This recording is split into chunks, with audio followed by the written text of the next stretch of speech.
deserve without you here. Wow. Okay, Wow, whatever. on camera. Whatever. Whatever. Okay.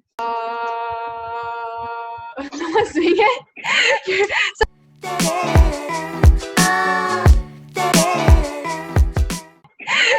So what? 5, 4, 4, 3, 2, 3, 1. 2, 1. Say hello, everyone, to YouTube. Hi. Hi. Okay, well, today, we're gonna start by like introductions, basically, and we're gonna say our name, pronouns, grade or age, and also a little quick question about where your family is from. Who would like to go first? Any volunteers? I think you should start, Haywan. Okay. I think that's a great idea. She is the host. Yeah. So my name is Hyewon, and my pronouns are she, her, hers. And I am going to be a college freshman, and my parents are from South Korea. I'll popcorn Gabby. Okay, yay. Okay. Hi, my name's Gabby, and my pronouns are she, her as well. And just like Haywan, I'm going to be a freshman in college as well at Cal State Long Beach. Woo! And and my parents, well, my mom's from Guatemala, and my dad's from Mexico. Oh, okay. Do I popcorn someone now? Okay. I'm a popcorn. I was literally waiting, like, you're gonna I know. I popcorn? was like, I'll popcorn Jennifer because she was late. Oh, okay. Hi, my name's Jennifer. I'm gonna be a senior in high school, and my pronouns are she, her, and my parents are from Mexico, both of them. Yay. I popcorn. Hard decision. Who's the next victim? Alexa, there's because only- she seems the most scared. Okay. My name is Alexa. I apologize the way my voice will probably sound in the audio. But my parents are from Oaxaca, Mexico. And then my pronouns are she, her, and hers as well. And I popcorn too. Hi, my name is Chungmin. I go by she and her. I'm also going to be a freshman in college at UC Irvine. And what was the last one? Oh yeah, my parents are from South Korea. There you go. Wow. Oops, I was on mute. But thank you for your thank you for your introductions, and basically overview of today. It's going to be like a podcast / conversation of how it's going to be centered around being a minority and specifically our educational path, whether that's college, high school, and so we're the first topic. Do you want to explain, Gabby? Oh, okay. So the first topic we're gonna be talking about high school experiences. So this kind of like vague, and we have a couple of bullet points here that we're gonna go through. Haywan, I don't know if you want to kind of introduce the first one. I think a good way to kind of start this is by saying, because as a minority, I feel that we have to fulfill like our parents' goals or kind of have that responsibility, I guess. So if anyone wants to talk about like parents and their expectations for students like us, does anyone want to start? I can start if you want. Okay, so with parent expectations, I guess definitely one thing that I can say from like my experience with my parents is that they definitely pressure me to go like study and further my education, I guess you could say. But I will say that my parents aren't as strict as I know that other parents are, because my parents they're very lenient with what I would do. So they would just tell me, if college is the right thing for you, and we want you to go, obviously, but like if college isn't the right thing for you, then we're not going to force you. But if college is something you'd like to do, definitely like, I guess, pursue your dreams in a sense. But I will say that like as a like I felt the pressure being a first generation student, like first of all, because I feel like I like yeah, I felt the pressure of building like how do I say, like I felt the pressure of um going up to these expectations, I guess you could say. And especially because I felt like if I didn't make my parents proud, I felt like I wasn't, I guess, validating their sacrifices or making them feel like their sacrifice coming here was a good one, right? It was yeah, a good one. So definitely, like I felt that pressure of like doing something for my life, making sure like I'm gonna be successful and I'm gonna um, be able to hopefully repay my parents for everything that they did for me. And yeah, I don't know if anyone else wants to go ahead and jump in. I feel like I agree with that. I feel like for me, I just want to make it clear that my parents are no means by like really strict stereotypical Asians. But even then, coming here at the age of 6 and understanding that as a child, the only thing you could possibly do is just be at home and go to school. Like you're not like an adult, like you can't really do much after that. So if you so the only thing you could possibly kind of do is do good in school. If as a return of, hey, like thank you, or hey, I'm doing the best I can. The only result you could possibly show at that age is going to school and doing well. So I feel like since then, since I was young, I kind of developed that mentality that doing good at school is for the betterment of others and for myself. And I feel like obviously I will probably the questions that are going to come up later, I'll probably explain further, but that did cross a line to the point where it did get toxic at a certain point, because sometimes you don't know where to stop and you don't know when it's enough. And that's when I feel like it got to a point where I wish I done things that I wanted to do instead of what kind of society or whatever expectation as first gen or someone who is trying to go to college in America for the first time would be. Yeah, that's for mine. Yeah. Yeah, I feel that. Definitely, yeah, I felt that too. Like, I agree. I feel like Yeah.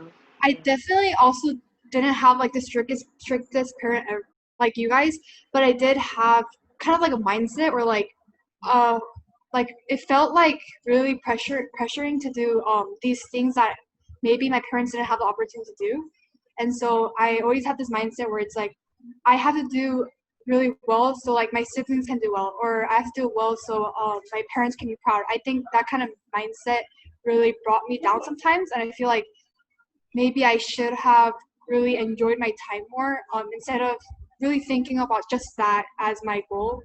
And Yeah. I think that's one of the reasons why I can't also figure out what I want to do.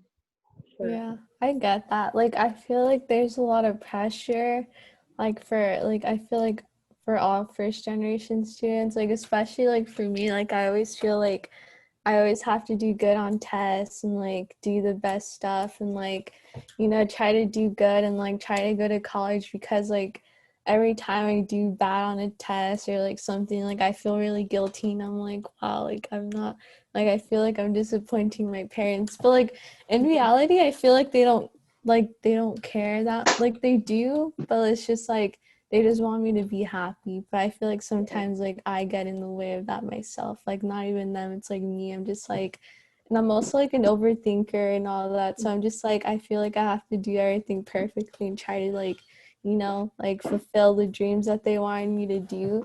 And then sometimes it's just like, I don't know, I get hard on myself. Like not even my parents are like that. They're more chill. They're like, oh yeah, do whatever you like, makes you happy, whatever, like whatever you feel like doing, like as long as you're happy and all that. But like those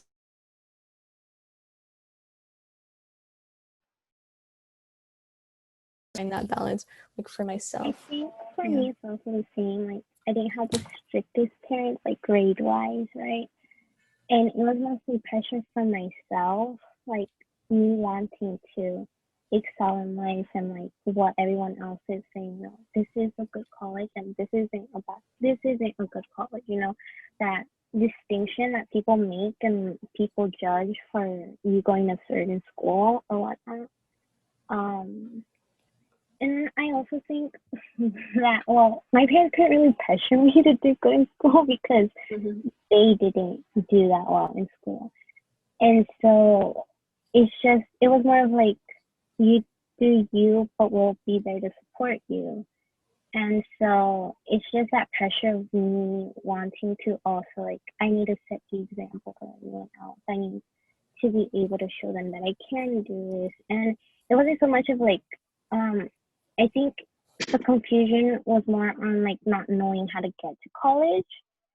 And that's why my parents were like, well, they didn't know that much about either, but like the process of applying to colleges and having to apply for financial aid, all of those things are unknown to them and to me, and it's a process that I'm going through, but thankfully I'm part of a program that has helped me tremendously in that regard. Yeah, and kind of like going off of what you said, like going into our next topic that we wanted to bring up.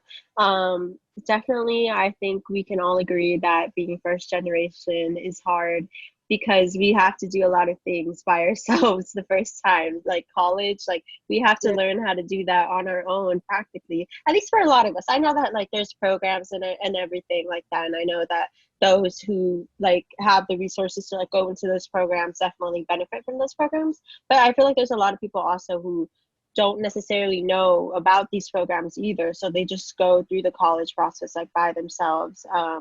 And I guess I could just bring up our next topic, which is like so being first generation students and figuring out things on our own. So this can be from anywhere from translating documents for our parents to like going through the college process. So if any of you guys want to comment on any of that, feel free to go ahead and speak on it. I think I'll go next. I feel like that's the thing about first gen. I feel like like because you're first, every action you possibly make could set you back in any way because you don't know if it's 100% right or not. Because it's easy when you know if a route already works and you just follow it. But then you having to make the road by yourself is already a struggle in its own. Because especially in my point of view, I've done so many things that I heard from people around me, or at least I try to be active and try to actively listen to other people and what is good for me. In this case, trying what is good for me to get into a good college and etc. And when I do all that stuff, I realize that I could have done it even better, or I could have done it a different way that could have been more efficient and faster, could have achieved the same thing, but in a short amount of time. Instead of 3 years, you could have finished it in 2 years or 1 year.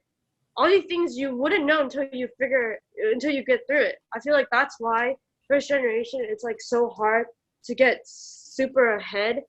And I think people kind of need to give a lot of respect to certain, especially for like people who come from households that is their like literal first time, like their parents never went to college before. That's a lot of respect, honestly, because for them, maybe like getting like a certain grade, like because they were never really taught or conditioned to think the way they're like for a student who's kept like their parents are constantly telling them you gotta do this, you gotta do that, that's how you do it. It might be different for them. So I feel like for first generations, people need to, like, if any first generations are watching this, I feel like you guys should understand that a step for you might be more grand than it is a step for someone else who is not first gen, and you need to give yourself respect and like like credit for going through it, even if you might have made a lot of mistakes along the way.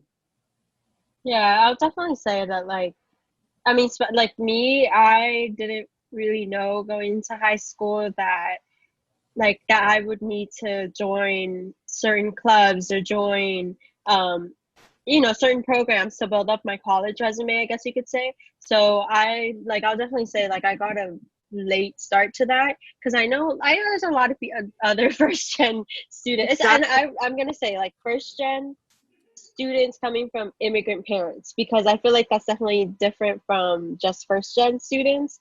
Because when you have parents who are immigrants, like they have their own college and school system and career system like in their countries, right? So like it's not like they don't really know how it works here. Like all they know is like you go to school and you go to like these universities, and you start building your future from there, right? So I'll definitely say like I think we're speaking on that perspective. But I will say like for me especially, and also like I feel like another thing that we can address is like when people have siblings and like their sibling, especially older siblings, because they definitely can help the younger siblings like with the whole process, right? So I'll just say like from my experience being an only child, it's definitely like, I'm not gonna say like harder because I don't want to discredit like anyone else's challenges or anything, but I will say I did find a lot of difficulties along the way because I felt like at certain times I felt like I didn't really have the resources to know how to like get through the whole college process, know how to start doing things to get into good colleges, so I found that out like way later on. And I obviously like could have looked more and like could have started earlier. It's just like I just found out about those things like later on. So that was like one of my challenges with the whole college process and being first gen. I just didn't really know, like I didn't realize that I had resources available for me and I didn't use them.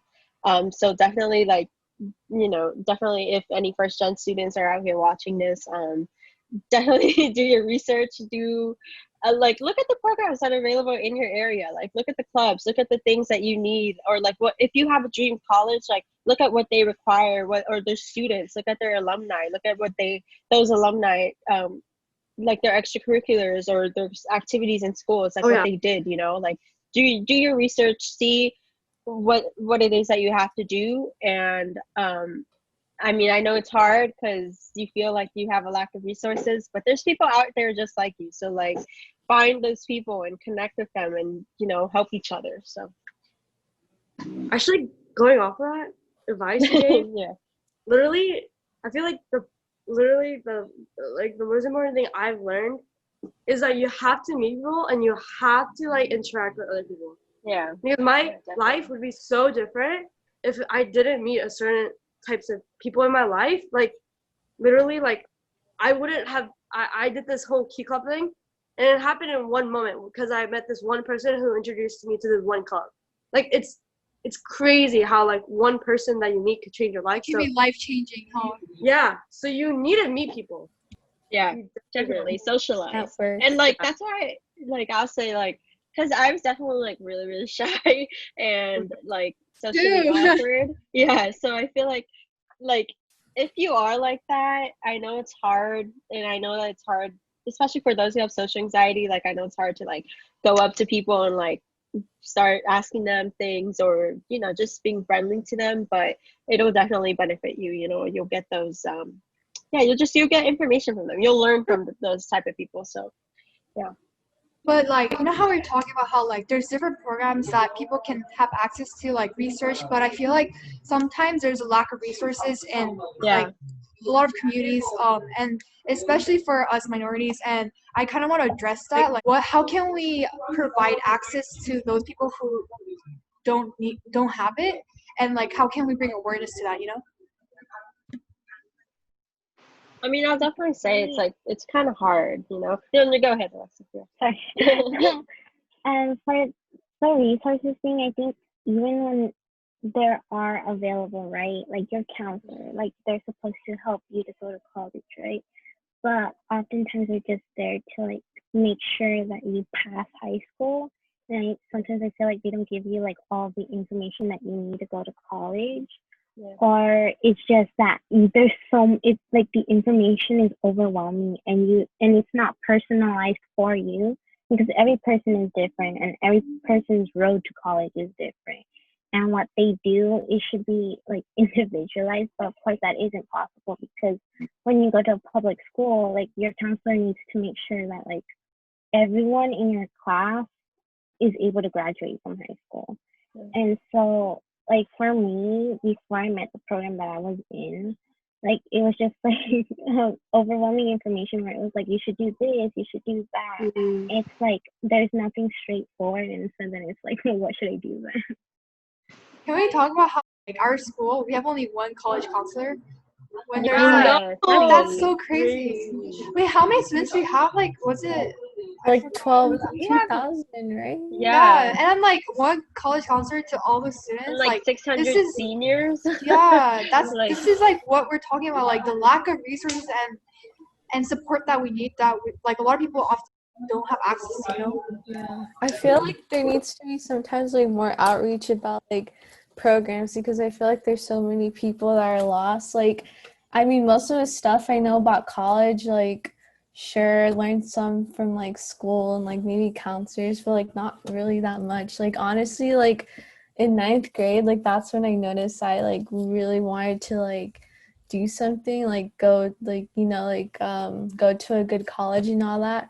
So I actually went on YouTube and like I watched so many videos about like college and like the college application because I didn't know anything. Like I have two older siblings, but like one of them, they after high school they went to community college because like he uh he came here when he was little and he didn't have like the like when he was gonna supposed to go into college he didn't have like you know the same like ways to get like fundings for college and all that, so he just went to like community college instead.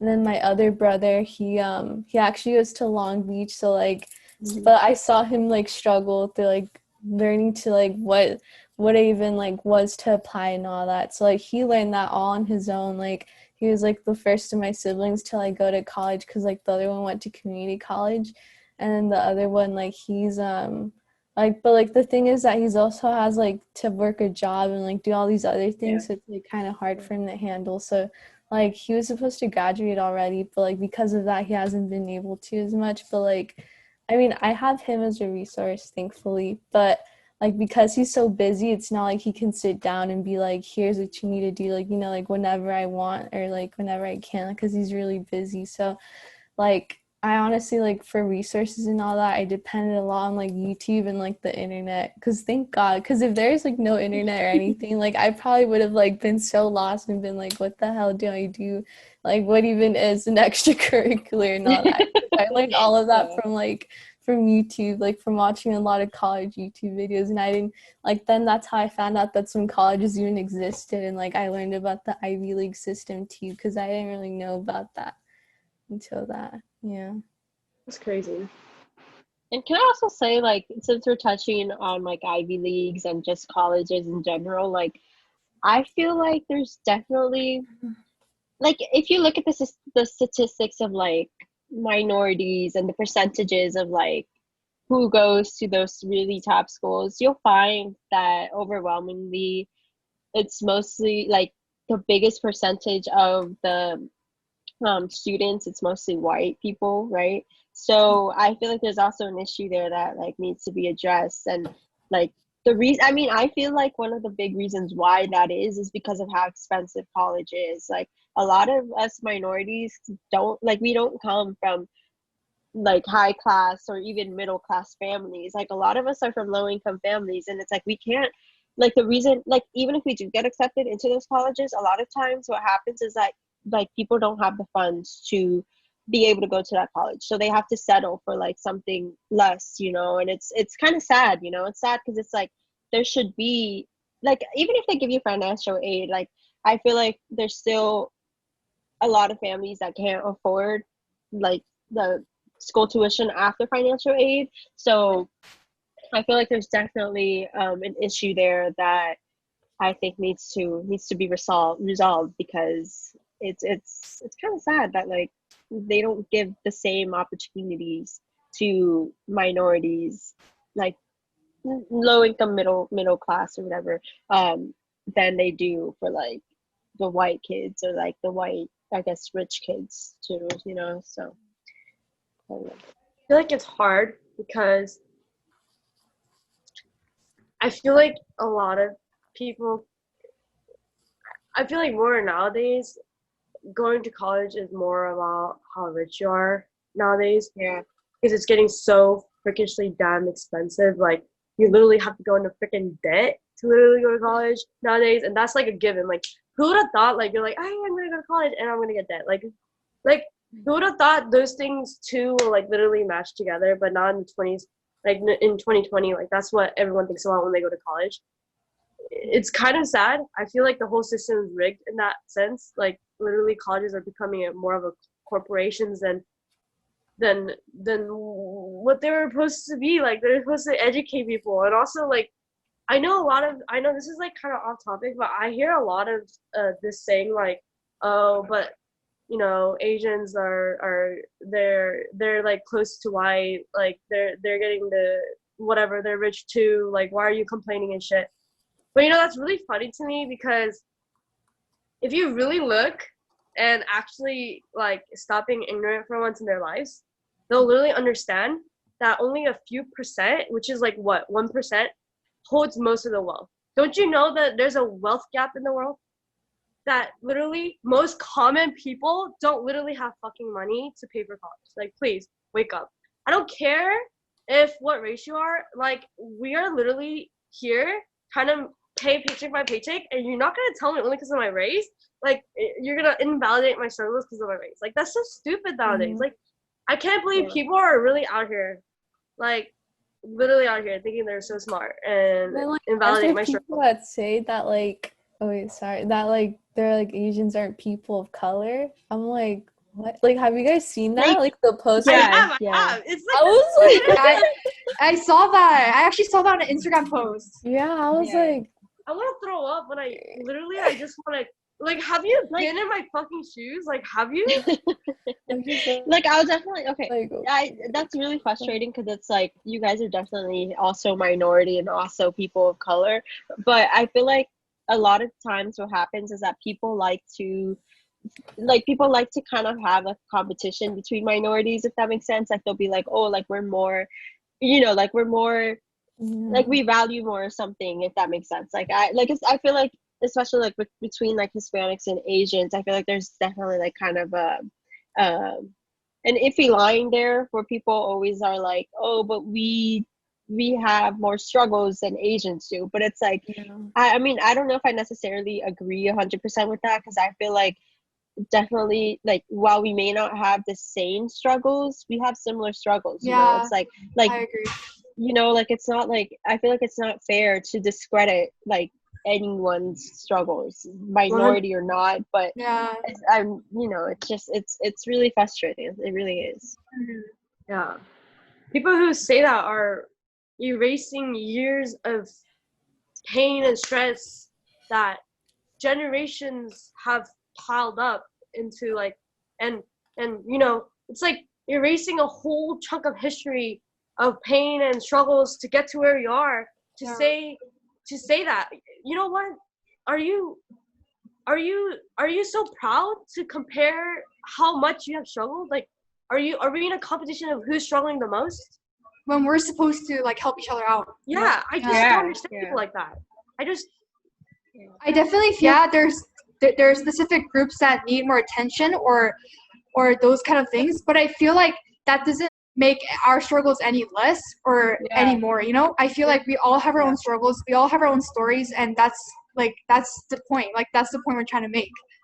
Like that, yeah, that's what I'm saying. Like, yes, like, I mean, I guess people like to make the argument that like one minority struggles more than the other, and like, I guess, like, I think what I'm trying to say is, like, in certain things, yeah, sure, like one minority struggles more than the other, but like we all have different struggles. It's like you can't say like I struggle more than the other person, because you don't know that. Like, you don't know whether or not that's true. So it's like, like, it's like you may have that struggle and they may not have that struggle, but they have a different one that you don't have. So it's like, it's just, I feel like it's definitely like some, like, it's ignorance in the sense, because it's like you don't educate yourself. So Yeah.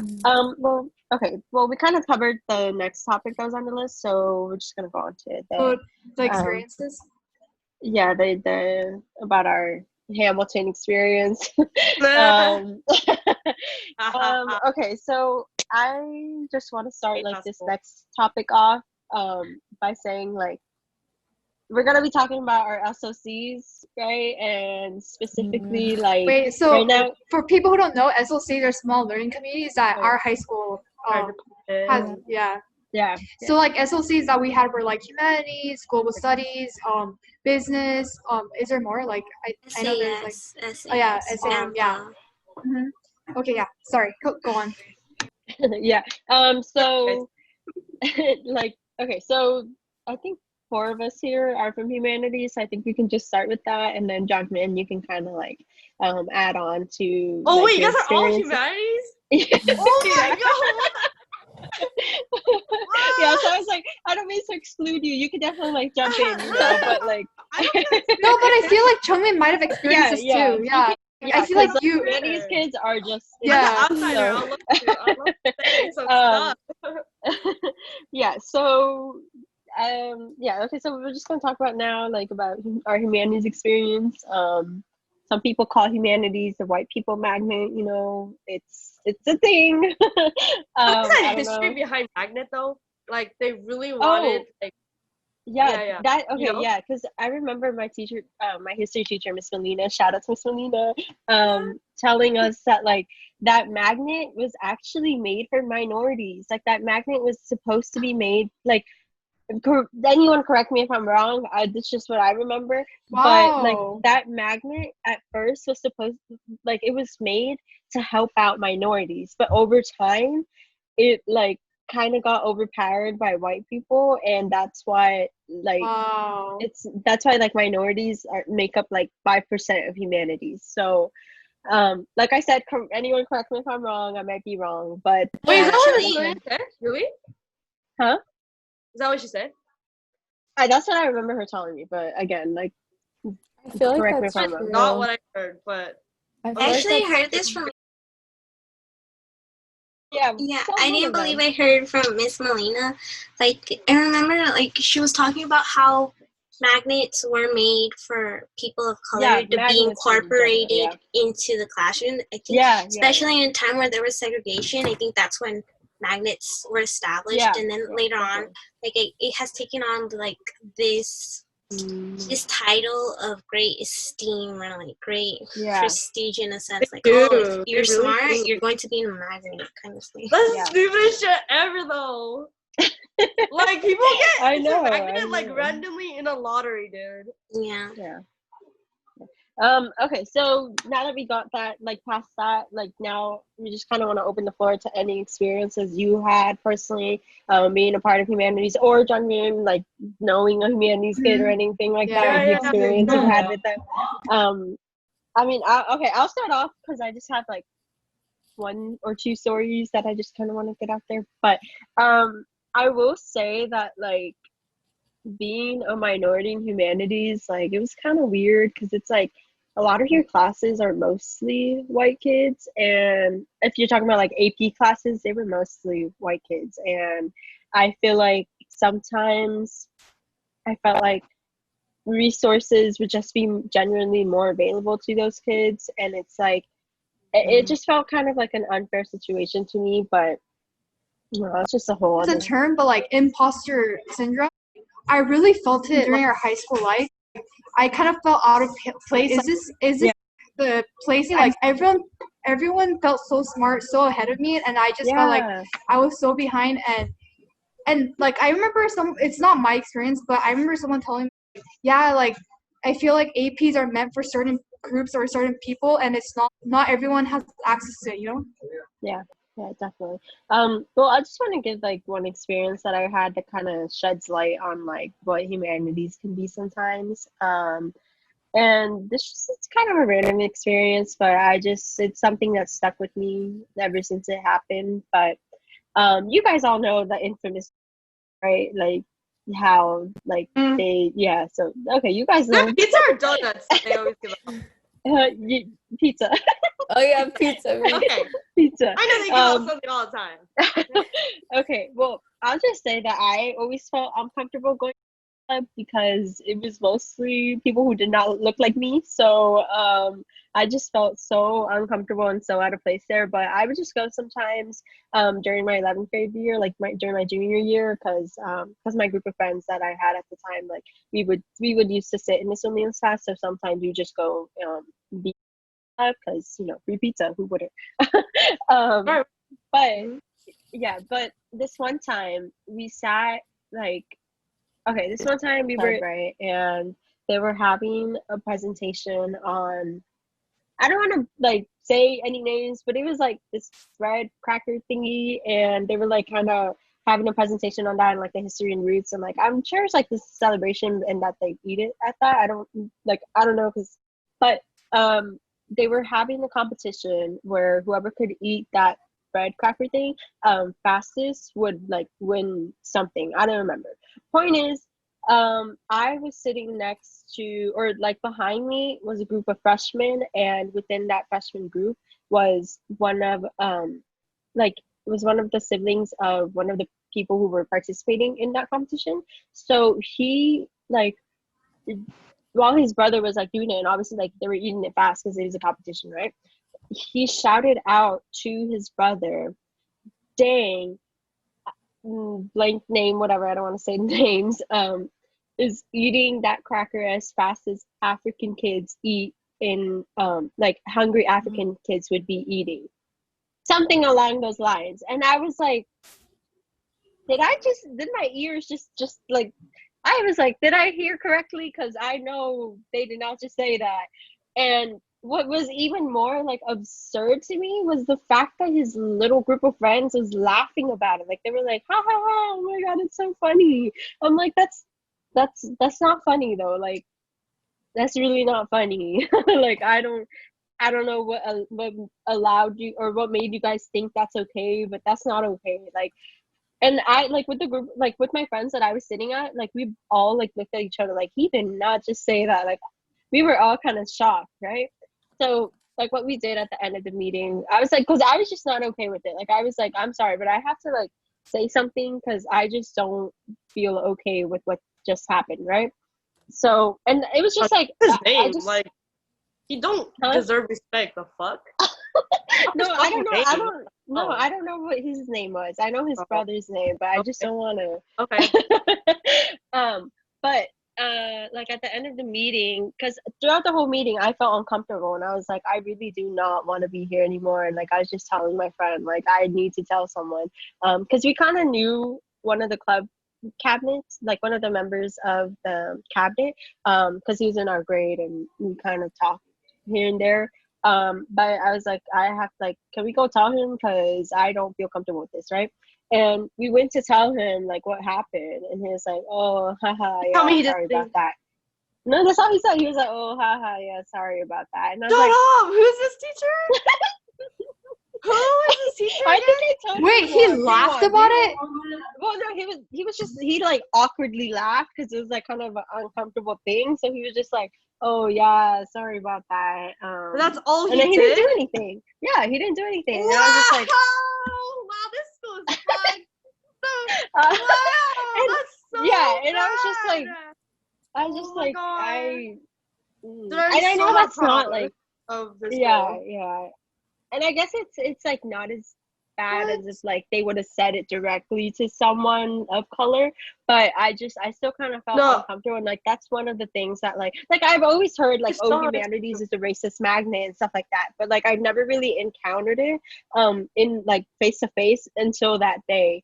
And I remember later on we were having a discussion with our AP art history teacher, and also like a couple other students that were from the class. We were talking about like our experiences and stuff like that, and I shared that experience, and they're like, yeah, like that's definitely not something to joke about. So yeah, that's one of those experiences that I was just like, I'm sorry, that's so unacceptable. Yeah, the person who said it should be uncomfortable as well. Like there should be no reason. But they were like they were That's such a red laughing like they story. were comfortable with what they were saying, like leading me to believe that they've said stuff like that in the past and that they've gotten away with it Oh, because for their friends sure. laugh about it, Oh, you know. yeah. So it's like I didn't say anything to him at the Oh, time yeah. because like I just wasn't that type of confrontational person, because I knew that if I started something, like everyone in the room would back him up, because I mean, I don't even have to say why, but like I just didn't say anything like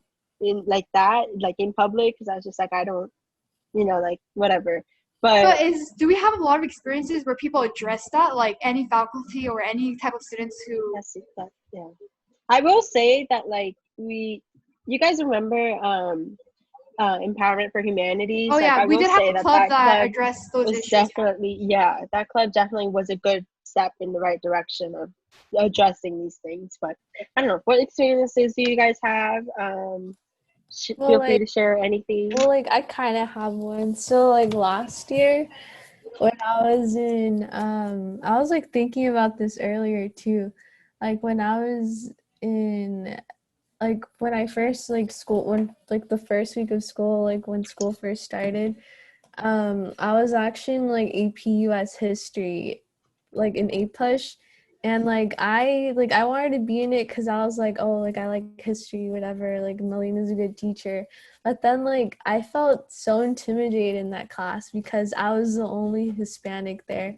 Like there's maybe like one I think there's like one girl who was black and then another girl who was Asian, or two girls that were Asian, but like that was pretty much it. Like there's no other people of color in there. And like I was the only Hispanic there. And like I felt so intimidated, and like especially doing the DBQs or whatever, like I was so intimidated because like that was my period that like there's no Hispanics there. I only had like a few friends, but like and like they did so much better than me and like all of that stuff, and I was just like what, like I felt really intimidated because there's like another period and like that period had more students of like color, I guess you can say, maybe, but like my period just like it was mostly white kids, and I got really scared because like everyone would say like everyone sounded like they knew what they were doing, and I was just really lost. So like I actually like I panicked a lot and I really didn't like that, so I actually transferred to like US to like honors US history. And like honestly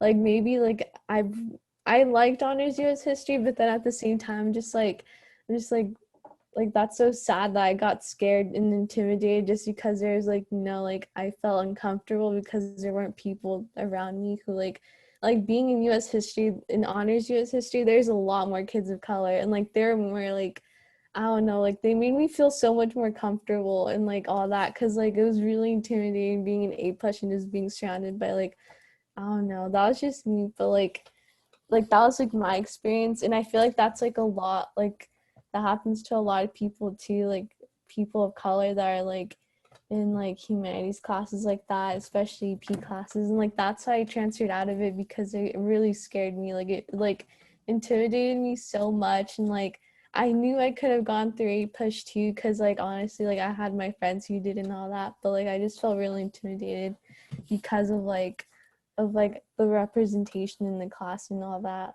Like I got intimidated. Yeah. I think that leads right like really well onto the next topic of like, have you guys ever experienced where you couldn't find a faculty at school where you could share those kind of problems, that you felt discomfort or anything? Like, is there a lack of people that we can't find or lean onto? Do you guys have any input on that? Yeah, for me, I think it's just like microaggressions, and like I think sometimes the other person doesn't even notice that what they're saying is also wrong. Yeah. I feel like the behavior that Gabby explained, it becomes normalized a bit, like in high school, like a lot, and like everyone laughs about jokes that shouldn't even be jokes, like that. And like it just, humanities is also sometimes it felt like that toxic culture of like I need to be the best, and it was a competition to see who knew more things than the other person. And then even with teachers, like I felt that sometimes for some classes that I was in, white students were preferred over the others, over people of color.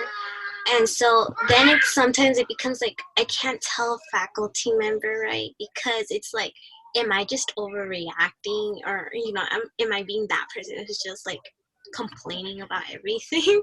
But there's like a teacher who like made like comments that are inappropriate, or like stared at people for too long, like girls like in a place where they shouldn't for too long. And like that happened to me, and I was like, oh my god, like I can't tell anyone, right? And it's like, because they're not, it's like your word against theirs kind of thing.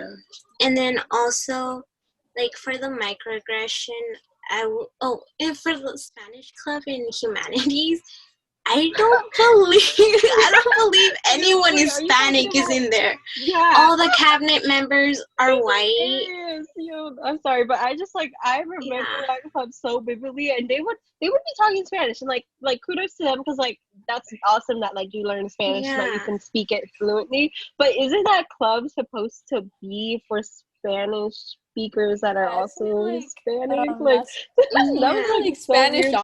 Like honor society, and then you had to pay to get in too. Huh? You had to pay to be in the club. You have to pay? Yeah, you had to pay $5. Dude, like, sorry, are you serious? It made me mad. Like not mad, Yeah, but, like, and then and they felt so like high up there, like they felt like they were like the shit, and I was like, whatever. No, and then like I went to go get an application, right, because I was like, oh, it's a good club, right? And then I came in and I was like, okay, well, there's not a lot of people who look like me, but I'll still try to join in, right? And so the girl who's apparently the president of the club, she was giving me attitude when I asked for the paper, and like the people with me who weren't my friends, they were like, oh, that's how she is. But okay, so like she said, her excuse to me was like, I asked kindly, I was like, can I please have like an application? I'm new. And then she was like, oh, I have a presentation, like you can wait. And then I was like, oh, okay, right? And then but she wasn't even presenting anything. She wasn't even doing anything. I don't think she even presented that day in class either. And she was just telling me she didn't have the time. But this kid next to her, he was like, he told her, just give her the paper. The papers are literally right next to you. What's so hard for you just to give her an application? And she kept on repeating the same thing. And like, and so the guy was like, and he told me, I'm sorry for that, like for that experience. And so he gave me the paper, but I was like, I'm not gonna join in. If I had this experience, I'm like, well, this club isn't for me either way. And so I dropped it. Wait, I have like another story. Oh wait, what were you gonna say? No, I was just gonna say like I'm all for exposing these people like within our group, but too. So it's like, I feel like it's also like it becomes popularized to be like, oh, I'm so liberal, I'm so this, I'm so pro for like fighting for like everyone's rights, for everyone's rights. And I think that just becomes like a front, and it's like the meaning gets lost behind it, and it's just like, you're not that person. Dude, that is so, oh my gosh, yes, amen. There's like this story that I also heard about. I don't really remember who told me, honestly, now that but it didn't happen with me like personally, but it's just a story that I heard. But technically there's like there's this girl, and I don't know she's white, but like I forgot what happened like specifically in the story. I don't know who even told me this, Alexa. I don't know who told me this. I know somebody told me. Tell us. Sorry. Okay, but there's this girl that said, so she was they were talking about colleges or whatever, and the girl was like, oh yeah, like I'm pretty tan, like, I'm pretty dark, like she's white though. You know what I'm talking? Yeah, she was just like, oh yeah, I'm like, like I'm pretty dark, so I think I'll get acceptance because of my skin color. And I was like, what? I was like, you're like, because she was talking about how like she was tan enough to be like accepted like as a minority, or because of how dark her skin was. She said, like, even though she's white, she was talking about how tan she was. She's like, I'll probably get accepted with like just because of my skin color. I was like, something oh, like that. And also just I think she was like, oh, because I'm a minority, like because of my skin color, and like, you know, like Hispanic people have like a darker skin tone or for her, and she was like, that's why I'm getting in college. And it isn't the first time like that she makes little commentaries like that. It's not my story to tell, but the person who experienced those stories, like more like more specific stories of like aggression of stuff like that. Yeah, it's not the first time that person has done it. And yeah. Dude. I want to expose Jungmin, do you people, have but no. Jungmin, do you have a Tungmin looks experience? so shook. I am so fucking shocked. Yeah, there's a lot of those Jungmin's experiences. like, exposed, I'm exposed. I literally cannot right now. Like, I'm literally like, what the fuck? Dude, first of all, oh my god, okay. How toxic? Oh my god, you guys, I don't know, I'm not in humanities, so holy crap, like, how toxic did you guys have to feel that you couldn't speak out? Like, that's so fucking toxic. That's how you know it's toxic, bro. Yeah, and I'll definitely say like it's like kind of like Haywan said earlier, like leading into like our next topic of like finding faculty and staff that like you felt like didn't address these issues or did. Like I will say that one of the teachers for me, at least, I know it's not the same experience for everyone, but one of the teachers for me that I felt like I could approach and talk about this stuff with was Miss Melina, which is our history teacher. And I was actually her TA for senior year, like what was senior year, like just that fall semester. But I will say that definitely we had conversations and I felt like I could go up to her and speak to her about these things, but she wasn't the type to like tell you or discredit your story, if that makes sense, or be like, oh, maybe it wasn't like that, maybe you looked at it the wrong way, which is like what I think some faculty members did, especially Miss Larchelier. But I will say that like she was definitely one of those people that didn't discredit you, if that makes sense. Like she listened to you, and like I know like not everyone had the same experience as me. I won't say like that she's perfect or anything, you know, but I felt like she definitely made it very easy to be approachable. She definitely made it really easy for you to go to her and like whether it be about some racial or social thing or a personal thing, it didn't matter, you know, like what was important to me was the fact that she was so open and willing to have these conversations with people, especially because I think it's definitely something that needed to happen. And I believe she was the not mentor, what would you call it, the supervising teacher of Empowerment for Humanities. I believe she was the teacher who like ran that club. So she kind of had like she kind of had like those conversations with like more people too. But like I mean that was one teacher out of all the teachers I had in humanities that I felt like I could go to. And yeah, also that's the like, problem. Like not everyone has those teachers. That's why I was saying like that's the issue here. Like the fact that like I found that one teacher, which by chance and by a miracle, honestly, I feel like, because we would have had a different teacher had she not like started teaching our 11th grade year. We would have had another teacher who was so racist and so just so sexist and so everything is that I just even thinking about him just enrages me. Was it that music teacher? Like supposedly music teacher, but was it a music teacher? No. It was I mean Mr. Or in the group something. chat. Someone we had 9th grade, right? Yeah. Someone we all had for the That's what I'm saying. Yeah, the music person. Oh yeah, the one that would make you like do a song. Yeah. Anyways, him like he was just a whole other issue. But like thankfully, you know, Miss Melina like came in to the rescue, and like we didn't have to have him and deal with his racist, like sexist, everything is herself.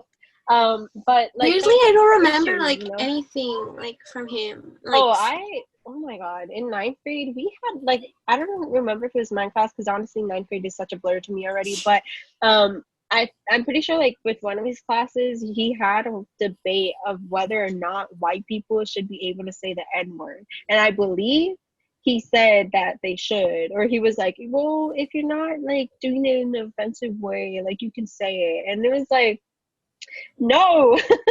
And like, I don't remember if it was my class. I think he had it with all his classes, but I don't want to say that it was my class because like I really don't remember. I just know he had that discussion and that he was like, not like, he kind of was not totally agreeing with the fact that only black people should be able to say it. So, it's just like, I don't know, it's teachers like that that mess up the whole system with teachers and stuff like that.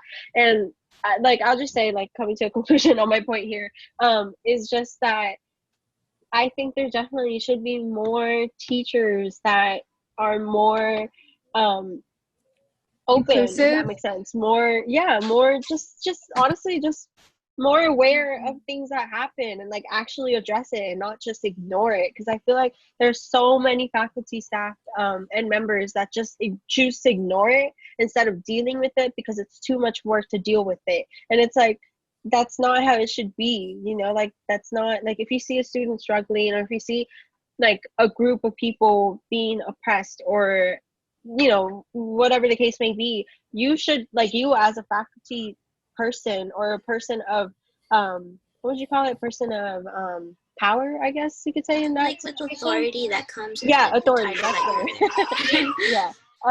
A person of authority, you should you should be able to address those situations. But the fact that people like don't do that is just that's just why so many, like, that's just one of the many issues in public schools. And it just sucks feel that like- not everyone has a Miss Melina.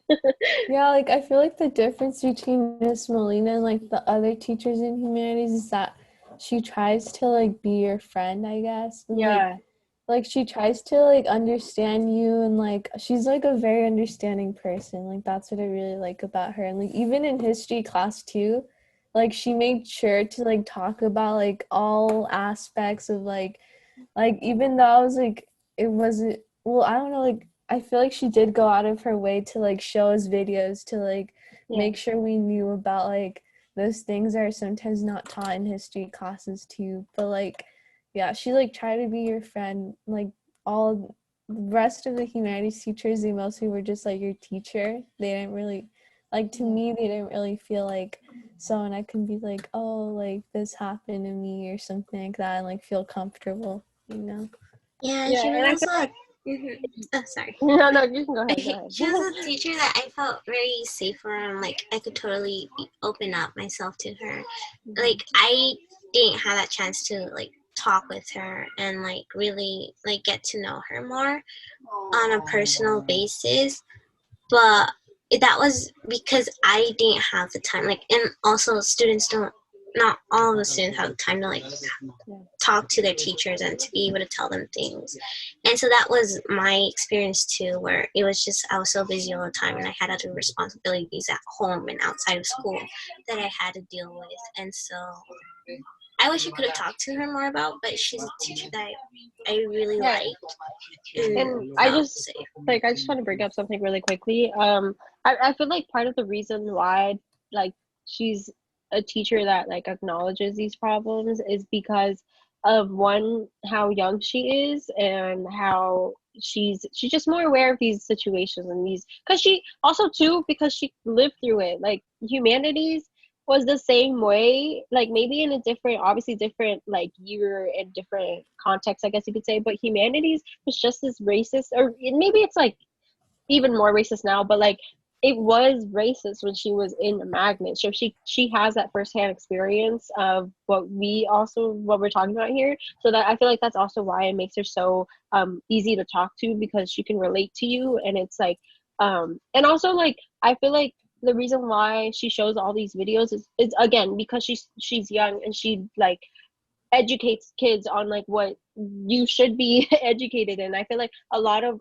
older teachers of like older generations, they just keep their curriculum the same. They don't update it as like time goes on, you know, like it's all the same. Like they teach the same curriculum of like 20 years ago, and it's like things were not the way they are now 20 years ago, you know. So like one thing that like I feel like definitely makes her class way better than a lot of history teachers is that she updates her curriculum and she updates what she talks about daily, and she throws in current events in there, if that makes sense. But I feel like that's definitely something that I think in like teacher training, I feel like it needs to be put out there, and to just update their curriculum and make it, yeah, I mean, just update it, honestly. Just make sure it's current, and like they address current issues. So So actually, I have an experience that I kind of want to share.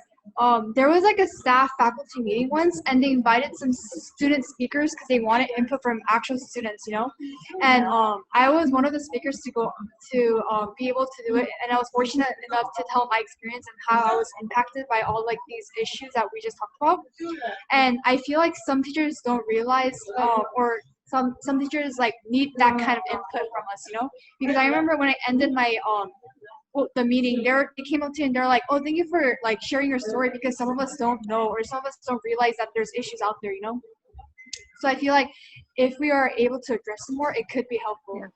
And before we move to the next like topic, Chungmin, do you want to add something about your program?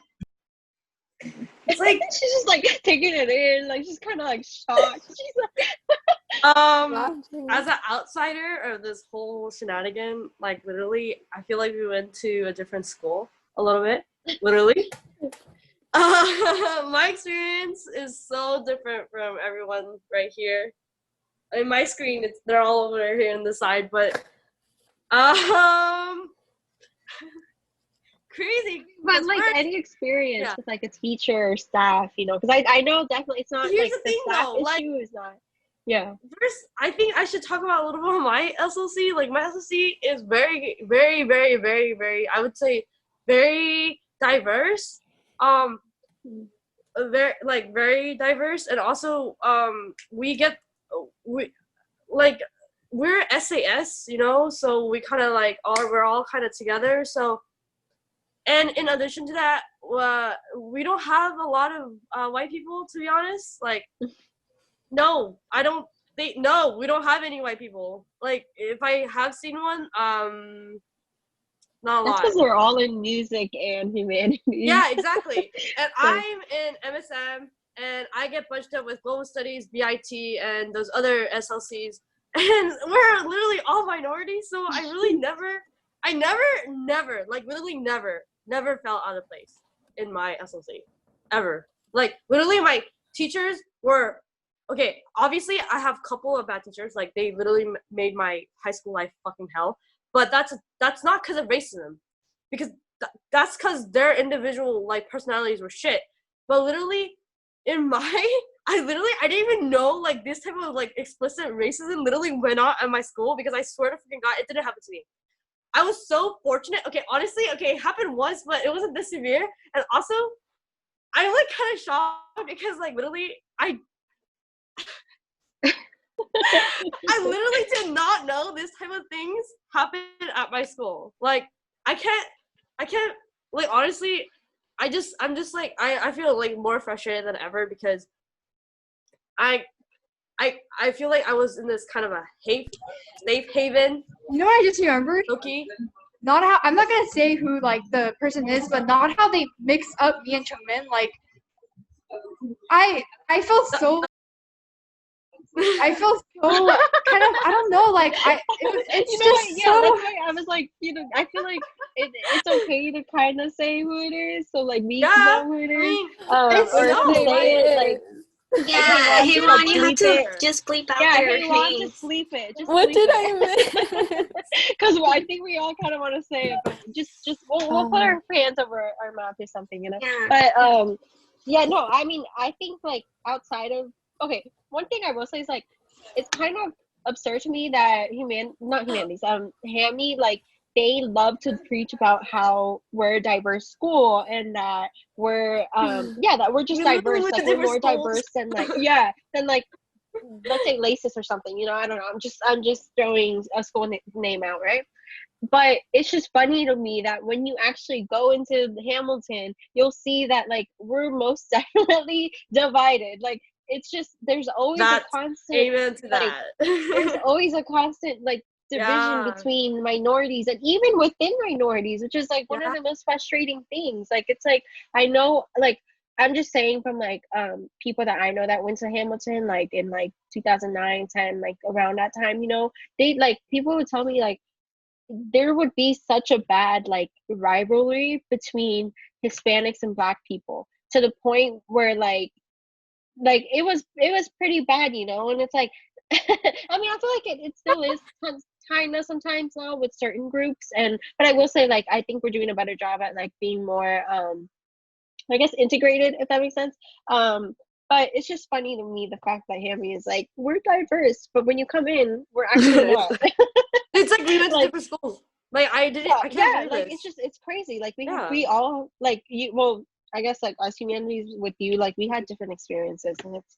But like also, I just wanted to say real quick that like there's just like one thing that I just remembered right now that's like not specifically humanities. It's just like a faculty issue. You guys remember those backpack searches and how they would be like they were random, like we selected y'all random.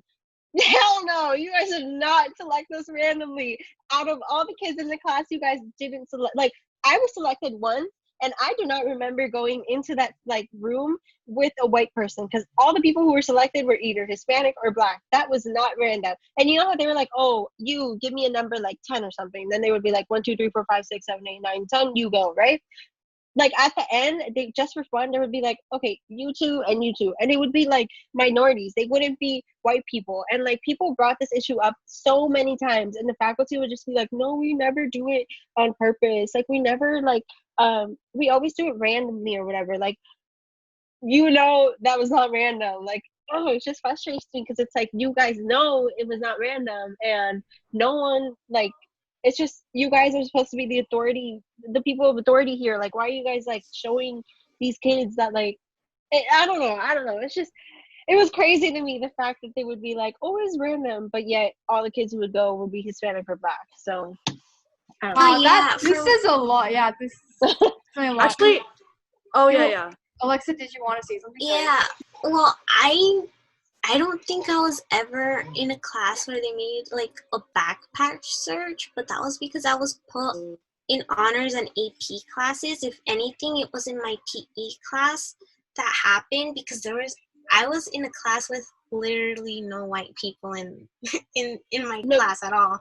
Yeah, For yeah, PE. no.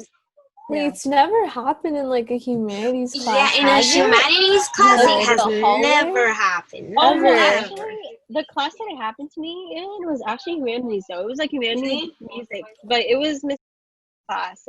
In ninth grade, it was honors biology, and it was basically all white people, and that's why I'm saying like it was not random because more than half of the students there were white, but yet all the selected students were like you know. So that, but I will say that they were definitely the searches were definitely more outside of humanities and like I think the music academy too. Yeah. And so the stories that I heard from my friends were that they would pick out again all the minority people in class and that they would have the backpack search and also what else did I think in our AHAP class, Jennifer, someone shared a story of how they were in one AP class and they chose all of the minority kids in that class and they only chose one white person to make it seem like Oh diverse. yeah, I remember that. To not to make it seem bad.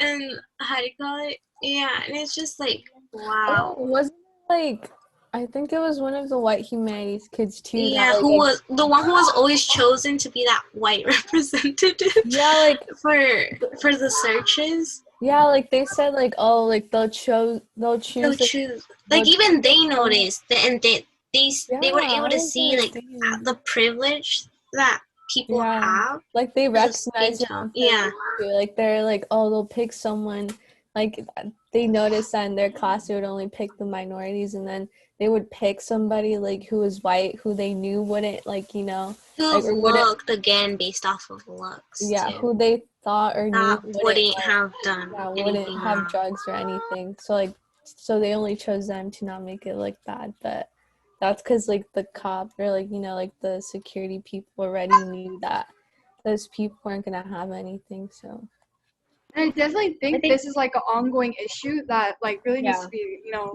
brought more attention to. And so now I guess when we talk about high school, we can't leave out to college and like a whole topic surrounding college. So because I feel like we kind of addressed a lot of college topics before, I kind of wanted to bring up normalizing community college and that aspect, and also like finding what's right for you and the research that goes into the college that you might be applying to, or like your future goals. I mean, I would just like start off because like just like because just as a person who kind of already went through the whole process of college and like you know, about to start, unfortunately. um, okay, well, I'll start with the finding what's right for you. I definitely will say that I didn't really know what was right for me. I didn't even know what I wanted to do until like maybe like a month or so before I started applying, or like the whole college process thing. I will say that like I didn't really struggle as much as other people did with like what they want to do and stuff like that. I know that there are a lot of people who like still don't know what they want to do, or like they just feel like they feel that pressure of needing to find like what they need to do, you know, or like deciding now like what they need to pursue, I guess. But I will say that like I think okay, like finding what's well, like I'll say like I'll kind of tell you guys like what was right for me, right? So definitely when it came down to like what college, because I think there's also like a pressure of like going to a good school, whatever that means, you know, because honestly I feel I have the belief that any school you go to, it's really what you make of it, you know. It's like you can go to the top like highest school and not be as successful as someone who went to community college, you know. So it's really, it's I have the belief that's really what you make of it, you know. It's like it doesn't matter whether or not you go to a good school, it's what you make of what you learn, what you're what you're taking advantage of your resources, right? So I will say that that was definitely, I feel like more so in humanities, I really felt that pressure of needing to go to a good top school, or needing to go to, you know, like a UC or an Ivy League or stuff like that, you know, because like all the humanities kids, that's where they were going. They would go to UC Berkeley, or they would go to NYU, or you know, any other of those top schools. Like that's where the students would go. And honestly, like that's what our counselor kind of like pushed them to do. But when it came to like minorities, I felt like she kind of pushed them to go a different direction. But it's like Not, yeah. I feel it's like just, it's everyone has yeah, their own pace and everyone has their own path set yeah, to each person. And I feel like just because you don't go to a certain school doesn't undermine you, or like doesn't, yeah, it shouldn't put like a value to you. Like yeah. especially like those like big what do you call it, tests like ACT, SAT, like it's just crazy how much it puts value to you, and it just like Yeah, leaves other people behind, you know? yeah.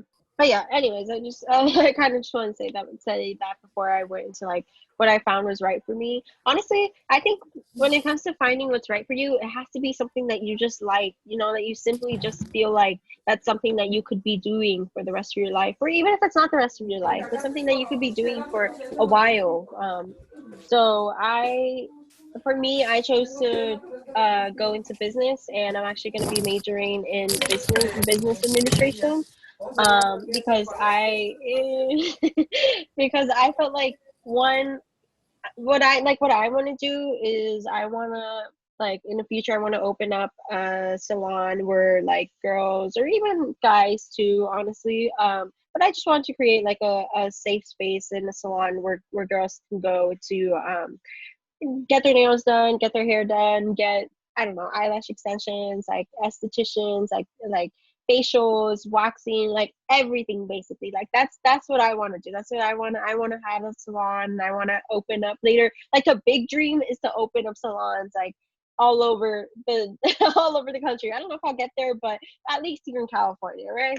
So for me, I know that like the business administration major was gonna be the right fit for me because obviously like I want to be the manager of my own business, so that was definitely gonna be the right major for me. And also, I feel like business is a very like it's a very open thing, if that makes sense, because there's a lot of things that you can do with business. There you can go into accounting, you can go into financing, you can go into management or marketing or stuff like that, you know. So it's like I felt like I could definitely benefit more from a business major than I could of any other major. But I feel like another thing that just to kind of put it out there is with the pressure of like going to a good school, it's also the pressure of like doing something successful. Because I know like my best friend, like she's pursuing an art, like she's an art major and she's pursuing her dreams of like being an artist.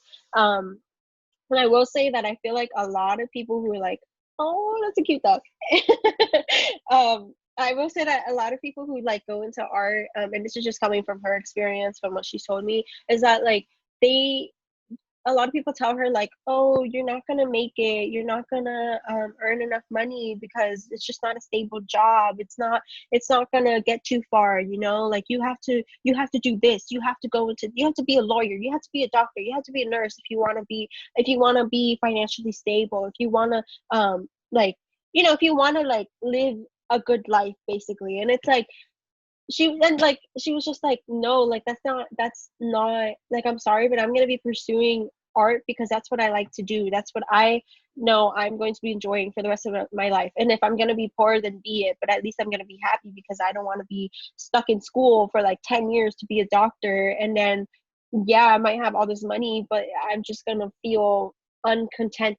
Is that a word? I don't know if uncontent is the word, but anyways, it's just like not content with my life, you know. So I will say that like that was definitely like for me, deciding what to do wasn't too hard. But I know it's a struggle for a lot of people, and also like the pressure of going to a good college especially was, oh my god, like I said, especially It's a lot, humanities, yeah. it was ugh. Like I decided to It's a go to lot. Cal State Long Beach because I could afford it, and because they're a good school, you know, like it's a good school. I'm like gonna make the most of what I get from them. It's not as expensive as like a UC, which like I could have gone to, but I just like I felt like I benefited more from Cal State. And like going into like the normalizing like community colleges too, I feel like there's like no specific thing that you have to do, you know, like there's no specific um direction that you have to go into. Like sometimes community college is what's right for you, and sometimes going to an Ivy League is what's right for you, you know. Like I feel like there should be there like I feel like normalizing community college is definitely something that needs to be done, because it's like why is that such a negative thing, you know? It's There like sh- you can go like and you save mhm. money, you know, like I don't know, There man. should be no shame in the way that you're Yeah, trying to educate yourself, yeah, especially when you don't have the resources to go to an Ivy League or UC school. exactly. That's yeah, that's what I like, that's what I'm kind of frustrated with, because it's like when people hear you're going to a community college, they automatically assume for some reason that like you're not like smart or something, you know, or like that you're not good enough to be in a top school. And like honestly, like community college is such a good move. You save money from those 2 first years, right? And then you can transfer to your like when your top school, you know, like you can get into, I guess what they would say, a better school, right? But I don't know. I think normalizing community college is definitely something that needs to be done, because I Yeah. think it's, you know, but yeah. I don't like the Um, stigma around it. Like that stigma Yeah, shouldn't exist. yeah. Definitely. Chungmin, do you have anything to add on as like a college freshman mindset? Um, I feel like the the biggest problem I have is that like community college, I feel like they tie your ability as a person, your smartness, and your personality. They just kind of like just put you in a little box depending on what school you go to. And I feel like when people tell me let's normalize community college and all, I feel like the grand scheme of everything, I feel like everyone should just have a goal in life, and honestly, everything we're doing, don't we want to do it because it makes us somehow happy? Like, why the fuck are we living like if we're not happy? You know? Yeah, So that's like one of my main things too, you know. yeah, so just only because if you see someone who goes to a community college, I just feel like I just hope that people understand that literally just that person just chose just is a choice in their life, and that's it, man. Like I just There's no it's reason just to so hard for judge, me. you know. It's just so hard for me. That's the thing. Like there's nothing to judge. Like that's their choice, and they're doing it for their life, and that's their. If they're happy, you can't. It's like it's not a math equation. You can't translate. Like if you go to a successful school, you're gonna be automatically happy, automatically into a good job. It's not a math equation like that. I just hate how people just are so like fake. You know, they just really think that reality is made up of literal like artificial what, like your diploma shit that's gonna actually make you happy, bro. Like no, honestly, at the end of the day, you could even fucking drop out of high school and be the most happiest person, and do you, man. Dude, that's fucking successful in its own way. You're happy, bro. Like you're literally balling out here, and someone else is depressed in Ivy school.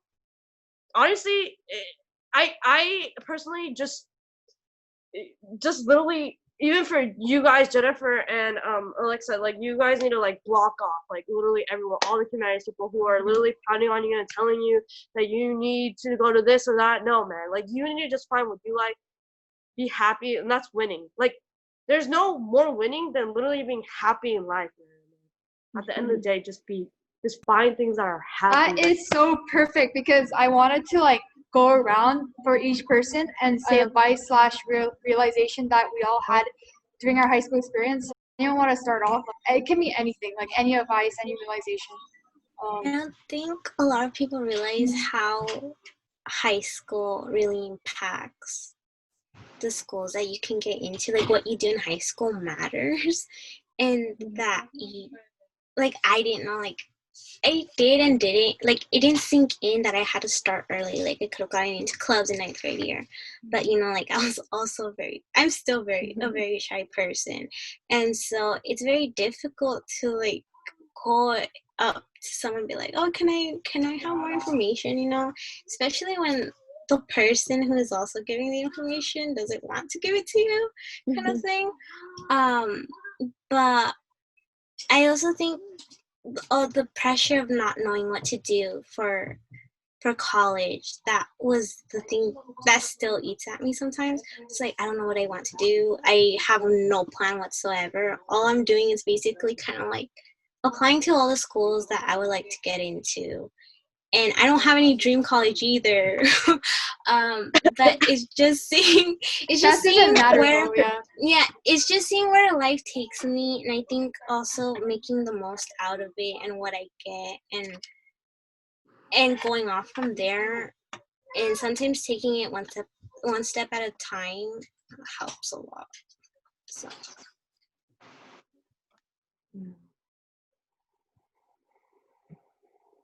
I would say like to just not be so hard on yourself, because in the end, like it like Gabby said earlier, like whatever school you go to, whatever, what matters is what you make of it. Like don't be hard on yourself. Just enjoy your like high school years and all that, because because like I mean like like all of us like do like have that or deal with that like internal struggle of like having to do best for school and like going to the best college and all that too. But I feel like in the end, like we shouldn't be so hard on ourselves. Like we have to learn how to like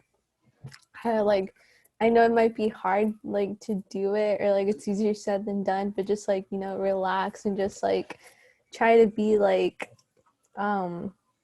try to like mostly focus on yourself too. Enjoy your high school years, enjoy your teenage years and all that, and just know that like in the end it'll be okay, and like your parents will be happy no matter what, because they just want you to be happy.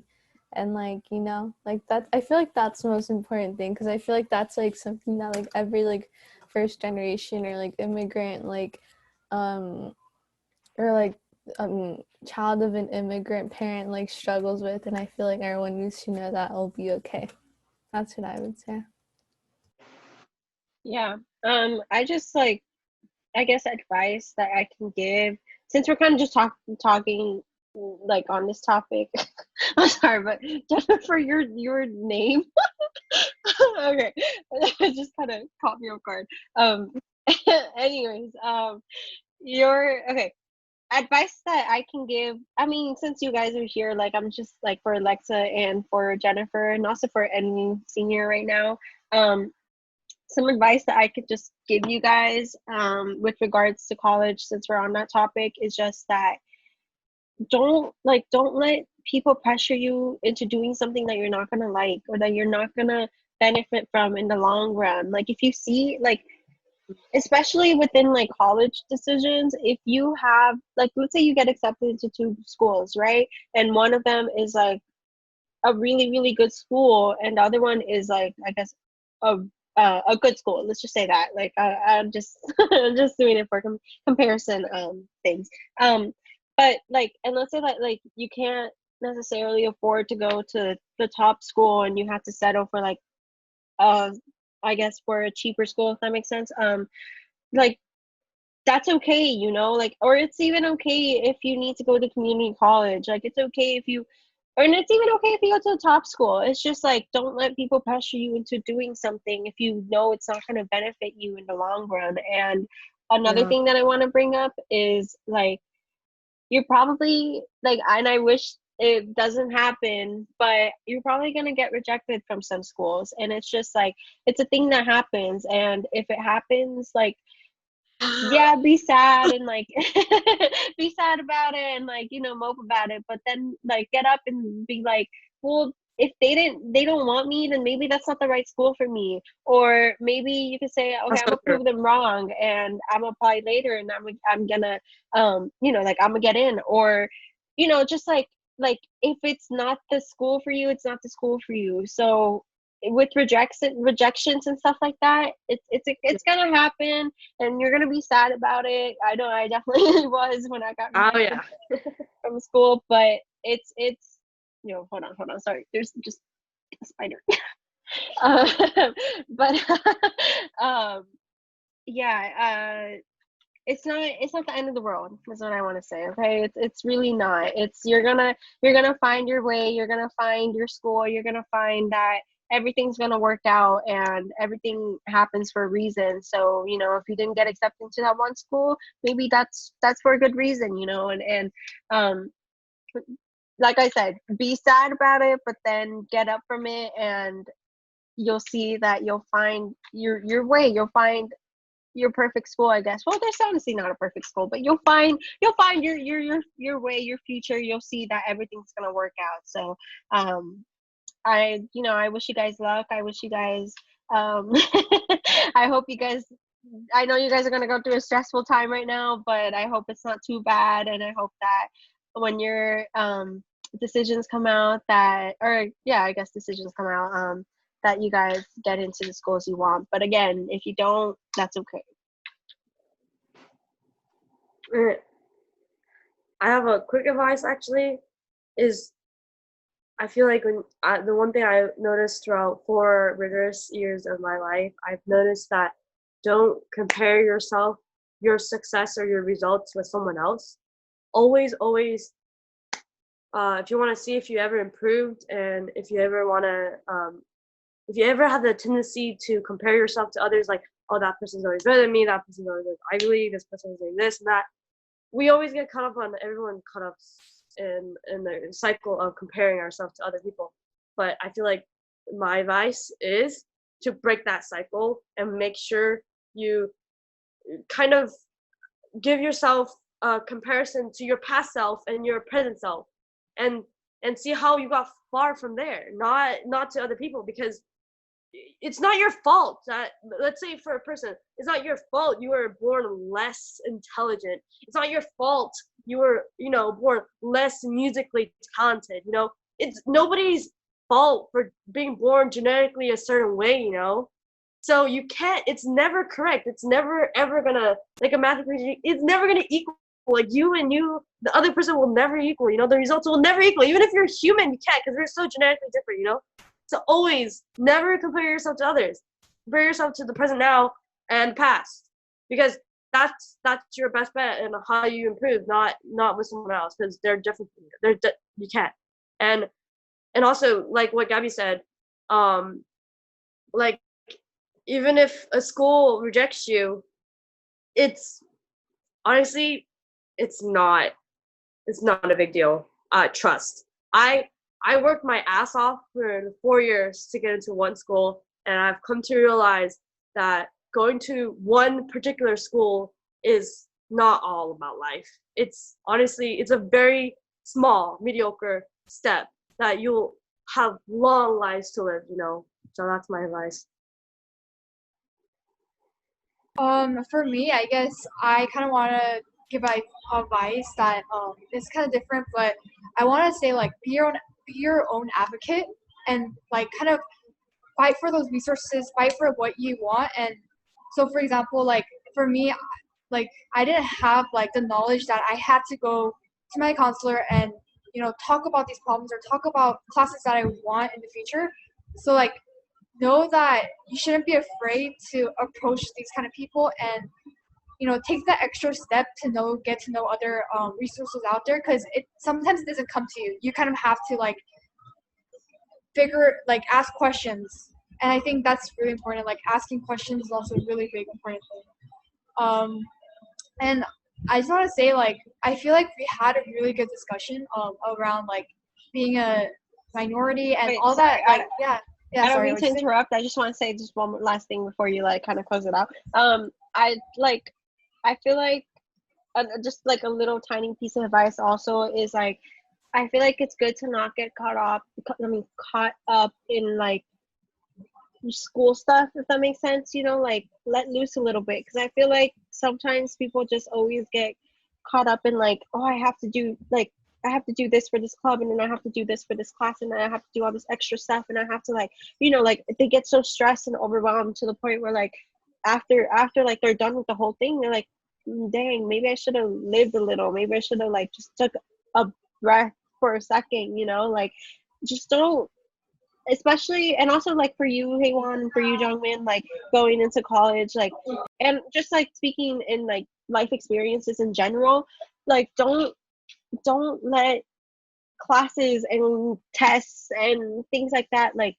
overrule like like obviously like I want you guys to get good grades and stuff like that, like I want you guys to study and I want you guys to be like responsible in college and stuff like that, but also like just let loose a little bit, like this is like a once in a lifetime experience for a lot of us, and it's like don't